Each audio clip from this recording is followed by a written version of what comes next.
Amados hermanos, muy buenas noches. A partir de este momento vamos a comenzar un estudio netamente escatológico, un estudio muy profundo, con un tema muy controversial, como lo es el tema del arrebatamiento.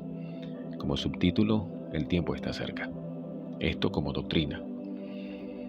Les saluda su hermano en Cristo, Hernán García. Comenzamos.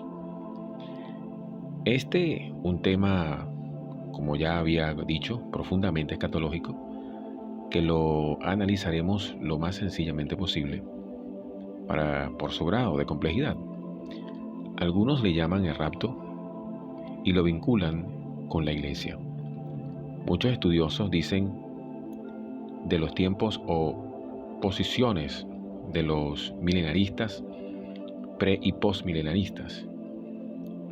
Esta última cree que el regreso de Cristo sería después del milenio, una época dorada cuando la mayor parte del mundo se convertiría su corazón fielmente a Cristo. Y los pre hablan incluso de una tribulación o tiempo de angustia y dolor. Estas son simplemente posiciones, aclaro. En primera de Tesalonicenses 4:16 al 17, también cito lo que dice en Romanos 8:23, Tito 2:13, pero vamos a analizar fielmente por lo menos 2-3 versículos de Primera de Tesalonicense. Vamos a leer la palabra en nombre del Padre, del Hijo y de su Santo Espíritu. Nos ubicamos. Su versículo, ya les había dicho, 16. Y dice de la siguiente manera: porque el mismo Señor, con aclamación, con voz de arcángel y con trompeta de Dios, descenderá del cielo, y los muertos en Cristo resucitarán primero. Luego nosotros, los que vivimos, los que quedamos juntamente con ellos, seremos arrebatados en las nubes a recibir al Señor en el aire, y así estaremos siempre con el Señor. Y en su versículo 18 dice: por tanto, consolaos los unos a los otros en estas palabras. Fíjense, amados hermanos, lo profundo de esto. En primera a los Corintios, en su capítulo 15, versículo 51, para más decir, aquí hablan de una transformación, una purificación de los vivos y los que duermen. Ahora bien, si nosotros como creación seguimos viviendo en pecado, en los afanes, y el tiempo de la llegada de Jesucristo, supongamos que sea hoy. La pregunta que formulamos en este momento es la siguiente: ¿usted se va o se queda? 3 puntos suspensivos. Aclaro que esto es la doctrina del arrebatamiento parcial. Pero les tengo una buena noticia a aquellos que quieran arrepentirse y no quedarse, literalmente. En 1 de Juan, capítulo 1, versículo 9, dice: si confesáramos nuestros pecados, Dios, que es fiel y justo, perdonará y nos limpiará de toda maldad. Ahora decimos, pongamos nuestra fe en el Señor. Acepta la salvación a través del perdón y comienza a vivir una vida de obediencia y servicio a Dios. Si observamos en el Evangelio de Mateo 24, Jesús habla de varias señales del final de los últimos tiempos. Él habla con sus discípulos, mencionando por lo menos 10 señales.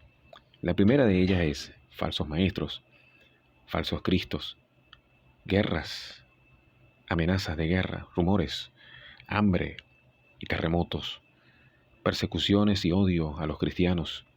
Muchos abandonarán la fe, falsos profetas y gran maldad que aumentará.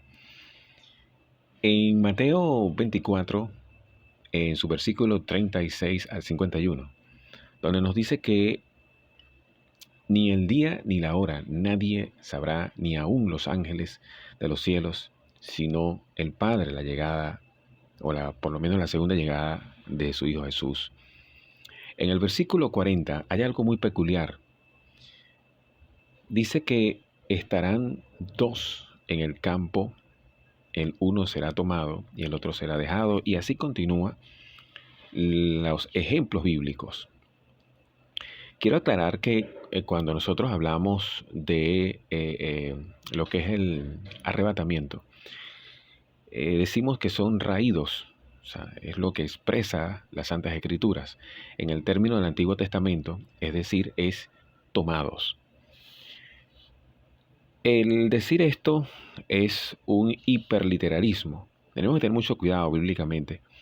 No quiero caer en una eisegesis, dando mi propia interpretación. Ojo con eso.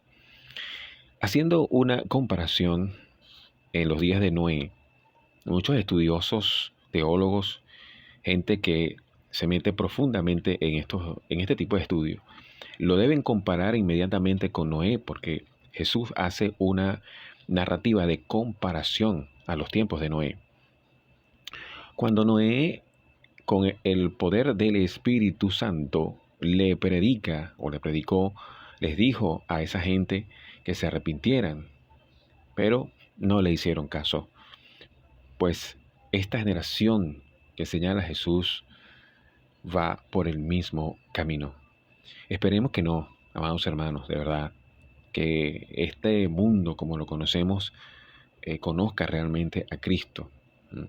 Y se arrepienta de sus pecados, porque ya el tiempo de la gracia prácticamente está acabando. Y que Cristo venga con poder y gloria en su segunda venida. Y por último, quiero citar en este estudio, no dejarlo por fuera, el libro de Daniel. Está plasmado que en su capítulo 12, desde su primer versículo hasta el último, a Daniel se le reveló el fin. En su versículo 4 es realmente impresionante. Se le dijo a Daniel que cerrara las palabras y sellara el libro hasta el tiempo del fin. Muchos correrán de aquí para allá y la ciencia aumentará. Tanto en Ezequiel, en Amos y en el libro profético de Apocalipsis señalan eventos decisivos que bien se puede dar en un segundo estudio bíblico, amados hermanos, con este controversial tema. Vamos a dar fin por ahora, porque esto pique y se extiende y es digno de un segundo capítulo de estudio aún más profundo de lo que hemos hablado acá y que realmente vale la pena discernir en cuanto a lo que quiere decir la palabra de Dios aquí. Amados hermanos, les invito a que las personas que realmente quieran hacer el cambio en sus vidas se pongan la mano en el corazón y no depositen su fe en el dinero o en el poder, porque realmente quien sí da la victoria en la vida terrenal en que estamos y en la venidera es Cristo Jesús. Dios les bendiga grandemente y será hasta una próxima entrega. Dios les bendiga.